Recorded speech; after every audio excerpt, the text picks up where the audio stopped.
നമസ്കാരം. 2025 മലയാള സിനിമയെ സംബന്ധിച്ച് വലിയ പരീക്ഷണങ്ങളുടെയും പ്രതീക്ഷകളുടെയും വർഷമായിരുന്നു. 185ഓളം പുതിയ ചിത്രങ്ങളാണ് ഈ വർഷം തിയേറ്ററിൽ റിലീസ് ചെയ്തത്. എന്നാൽ ഇതിൽ എത്ര ചിത്രങ്ങൾ ലാഭമുണ്ടാക്കി? എത്ര കോടി രൂപയാണ് ഇൻഡസ്ട്രിക്ക് നഷ്ടം സംഭവിച്ചത്? മലയാള സിനിമയുടെ 2025 ബോക്സ് ഓഫീസ് റിപ്പോർട്ടിലേക്ക് നമുക്കൊന്ന് തിരിഞ്ഞു നോക്കാം. 185 സിനിമകൾ കൂടാതെ 8 റീ റിലീസ് ചിത്രങ്ങളും പോയ വർഷത്തിൽ തിയേറ്ററിൽ പ്രദർശിപ്പിച്ചു.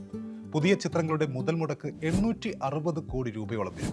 അതിൽ 9 ചിത്രങ്ങൾ സൂപ്പർ ഹിറ്റ് എന്ന ഗണത്തിലും 16ഓളം ചിത്രങ്ങൾ ഹിറ്റ് എന്ന ഗണത്തിലും തിയേറ്റർ വരുമാനം ലഭിച്ച കണക്കുകൾ പ്രകാരം വിലയിരുത്താം. കൂടാതെ 10ഓളം ചിത്രങ്ങൾ തിയേറ്റർ റിലീസ് ചെയ്ത് ആവറേജ് കളക്ഷൻ ലഭിക്കുകയും OTT വരുമാനം കൂടി ലഭിച്ചതോടെ മുടക്ക് മുതൽ തിരികെ പിടിച്ചതുമായി കണക്കാക്കാം.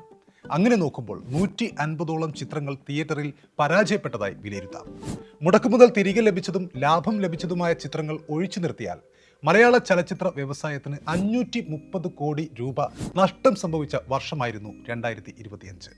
2025 റീ റിലീസ് ചിത്രങ്ങൾ ട്രെൻഡായെങ്കിലും 8 പഴയ മലയാള ചിത്രങ്ങൾ റീ റിലീസ് ചെയ്തതിൽ 3 ചിത്രങ്ങൾ മാത്രമാണ് ബോക്സ് ഓഫീസിൽ ചലനം സൃഷ്ടിക്കാൻ സാധിച്ചത്. 2025 സംബന്ധിച്ച് ഇൻഡസ്ട്രി ഹിറ്റുകളായ ഏതാനും ചിത്രങ്ങൾ ഉണ്ടായിട്ടുണ്ടെങ്കിലും നഷ്ടത്തിന്റെ കണക്ക് തന്നെയാണ് മലയാള സിനിമാ വ്യവസായത്തെ സംബന്ധിച്ചിടത്തോളം ബാക്കി പത്രം.